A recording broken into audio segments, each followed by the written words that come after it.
à toutes et tous, je suis avec Laurent Mercier pour ce petit débriefing de la séance d'Hyperpole qui a eu lieu hier soir, mon cher Laurent. Également, on va vous parler dans ce nouveau numéro de Track Limit, le podcast d'Endurance Info, de la conférence de presse de l'ACO. Laurent, où on a appris quelques informations sympathiques pour l'avenir, notamment en ce qui concerne l'hydrogène. Donc on verra ça dans un second temps. Laurent, je te propose de revenir d'abord sur… Je parle pas de ma chemise. Je peux parler de ta chemise si tu veux. J'ai quand même fait des efforts. C'est un bel effort, voilà. Je pense que ça sera peut-être récompensé un jour. J'espère que ça va remarquer parce que…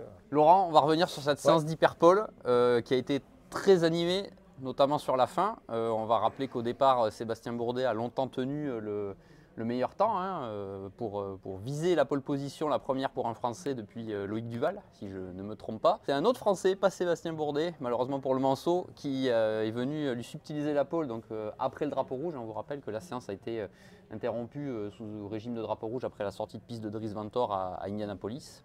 C'est une petite sortie.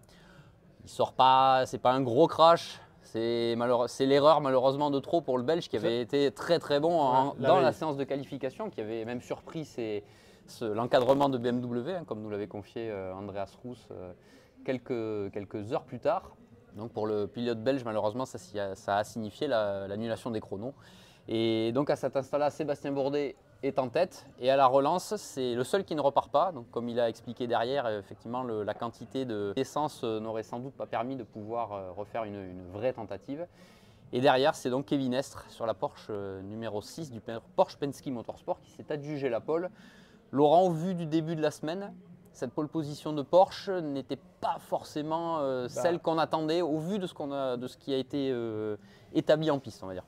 Oui, parce qu'avec autant de Porsche 963, on s'attendait à en voir plus en Hyperpole, surtout quand tu vois le début de saison de la Porsche 963, aussi bien en IMSA qu'en championnat du monde d'endurance.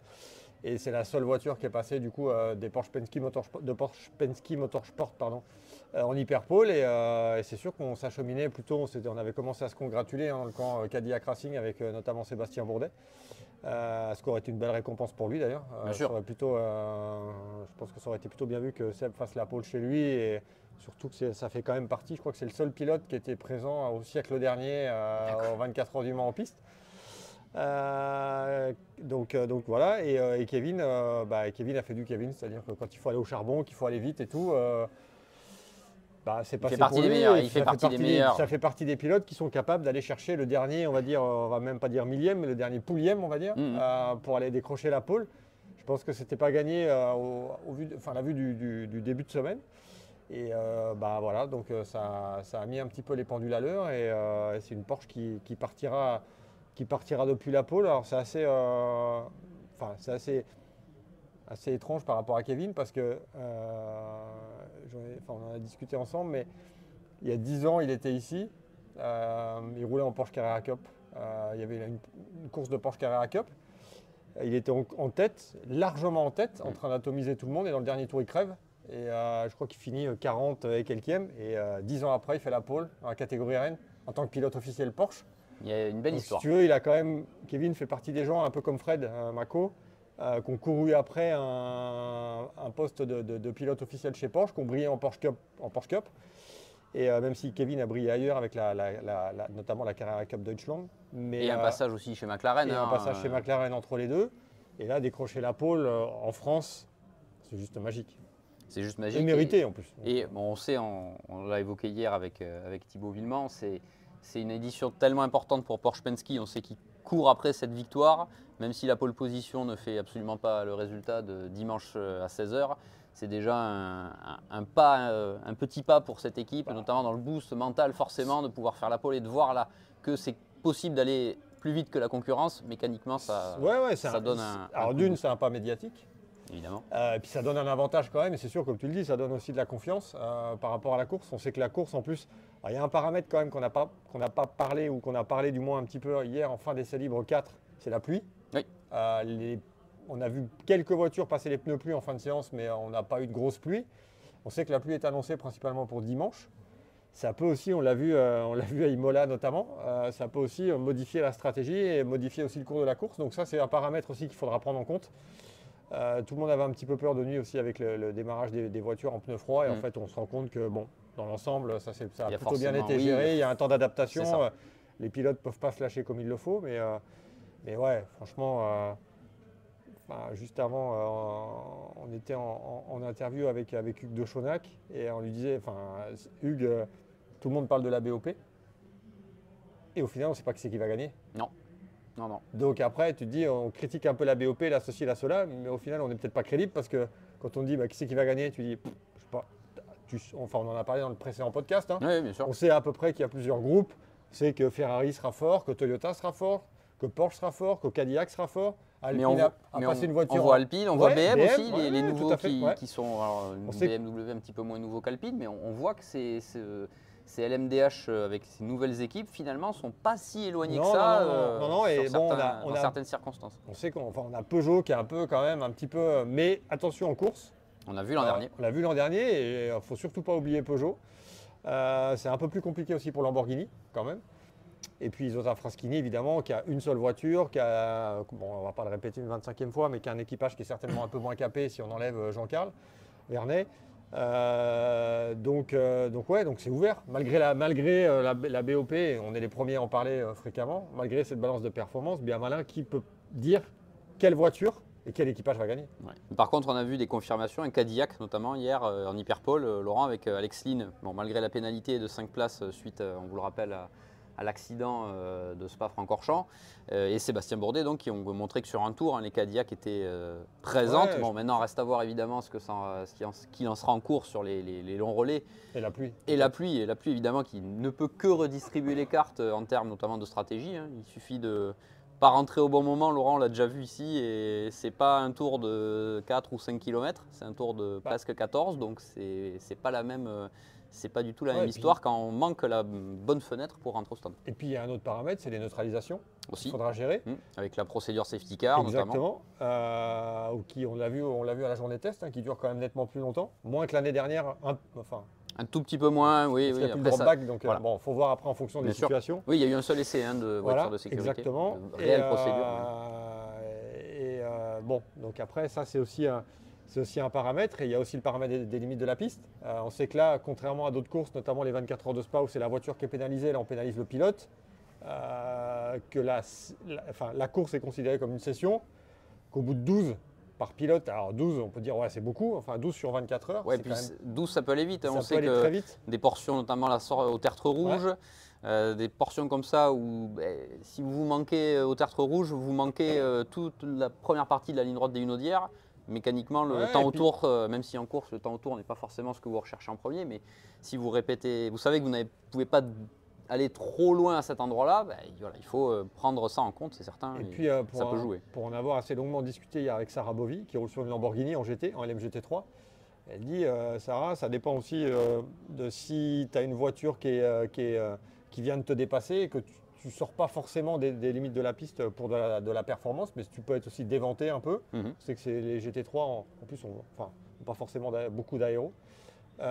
Donc c'est aussi des paramètres à prendre en compte et ça dépend aussi du partage de la piste. Il y a beaucoup de pilotes, peut-être pas beaucoup, pas mal, de pilotes qui se plaignaient un petit peu de la cohabitation entre les prototypes, notamment les prototypes de la catégorie Hypercar, il y en a plus que l'année passée, donc forcément il y a plus de problèmes. Et les LMGT3, donc là aussi, attention aussi, va falloir éviter tout contact parce que ce sera rédhibitoire. Il y a un tel niveau, aussi bien en GT qu'en proto, et même en LMP2. Que tout problème, parce qu'on n'a pas parlé de LMP2, mais non, LMP2, on va y venir. Ça va être un sujet, on l'a vu, la pole position, Laurent, pour Louis Delétraz. Content aussi, parce c'est une belle récompense. On l'a vu depuis le début de l'année, on l'a vu notamment en IMSA, puisqu'il roule chez le Wayne Taylor Racing et l'Acura en classe GTP, en IMSA.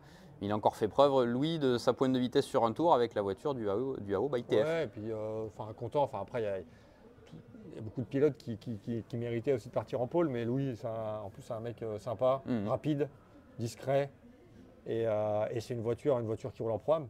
Donc, alors là, ok, c'est qu'une séance d'hyperpole. Oui, sachant qu'en plus, il y avait des pointures dans la plupart des équipages pro-am, donc là, c'est le différentiel pro-am pro était moindre, mais effectivement, Louis a fait vraiment le chrono parfait.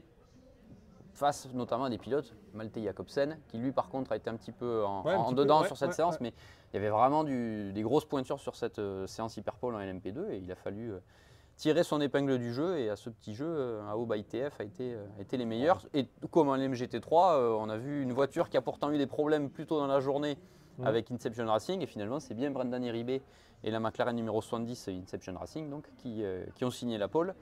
Là c'est l'invité de l'IMSA qui vient devancer les habitués du WEC. Et la McLaren qui fonctionne vraiment bien sur ce circuit. Hein, Laurent. Ouais, la McLaren qui fonctionne bien. L'équipe connaît bien la McLaren. C'est une équipe qui roule beaucoup avec la McLaren des deux côtés de l'Atlantique. Brendan Iribe en GT, ça fait partie des pilotes quand même qui roulent énormément.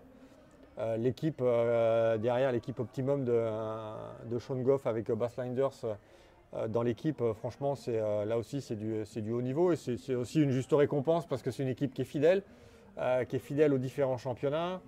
McLaren qui revient avec une pole, même si c'est pas dans la catégorie Rennes, c'est en LMGT3.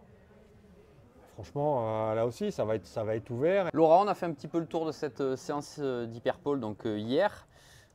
Ce matin avait lieu la conférence de presse de l'ACO. C'est le traditionnel rendez-vous pour l'Automobile Club de l'Ouest pour dévoiler les futures orientations de la discipline et notamment la partie hydrogène qui a été largement évoquée ce matin. L'hydrogène avec une solution technique qui se dessine avec le stockage d'hydrogène liquide. C'est finalement la partie liquide qui a été privilégiée.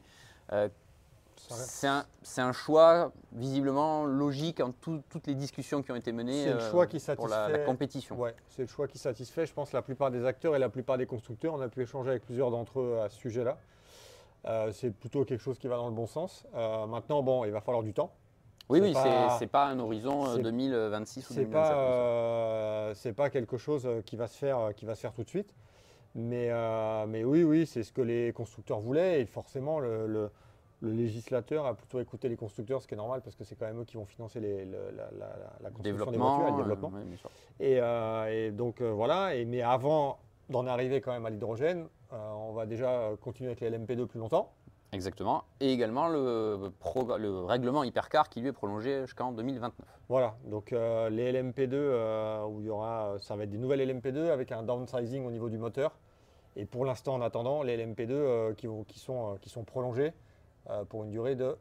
Jusqu'en 2027. Ce que les éques aussi c'est ce que les équipes voulaient. réclamé. C'est ce que les équipes voulaient. Et après, par contre, pour la nouvelle LMP2, là, on ne parle plus de partir d'un châssis de la LMDH, comme ça aurait dû être le cas pour les nouvelles LMP2 qui auraient dû arriver.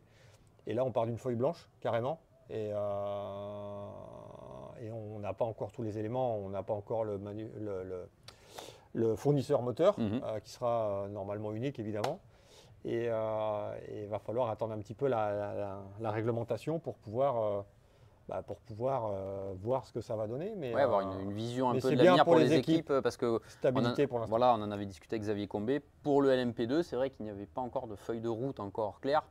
Là, on en a déjà un premier indice de là où ça va. Donc c'est sûr pour les équipes, monter les programmes, vendre aussi les programmes.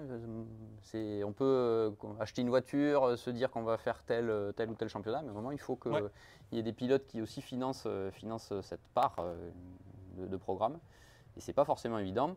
Et Laurent, la dernière grande information de cette conférence de presse, c'est le calendrier 2025. Bon, si vous êtes lecteur d'Endurance Info, vous connaissiez les grandes lignes, vous en connaissiez les grandes lignes depuis un petit moment. Stabilité absolue pour ce calendrier 2025. La nouveauté en 2025, c'est la composition de la grille, Laurent, avec 40 voitures qui seront attendues. On sait que cette année, il y avait un petit problème à Imola où il y avait deux teams, United Autosport et Codis ASP, qui avaient dû évidemment partager et mettre les deux voitures dans le même stand.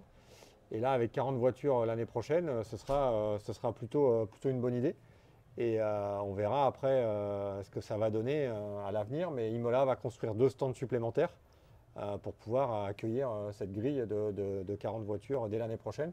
Et oui, il y a stabilité. Il y a stabilité l'année prochaine. Il y aura stabilité dans les prochaines années. Il ne faut pas s'attendre à de grandes révolutions au niveau du calendrier.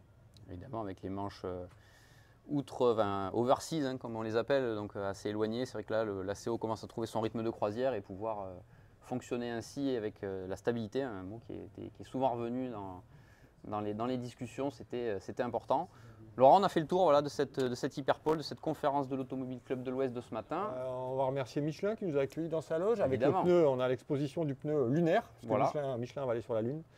Et on les remercie de nous accueillir dans leur magnifique loge pneumatique. Fin de ce numéro de Track Limit, Laurent. Maintenant, place à la course demain, 16h, le départ de cette 92e édition des 24 heures du Mans. Ce sera à suivre sur Endurance Info avec des points réguliers tout au long de ces 24 heures. Merci Laurent et merci à tous de nous continuer à nous suivre. Merci, à bientôt. Ciao.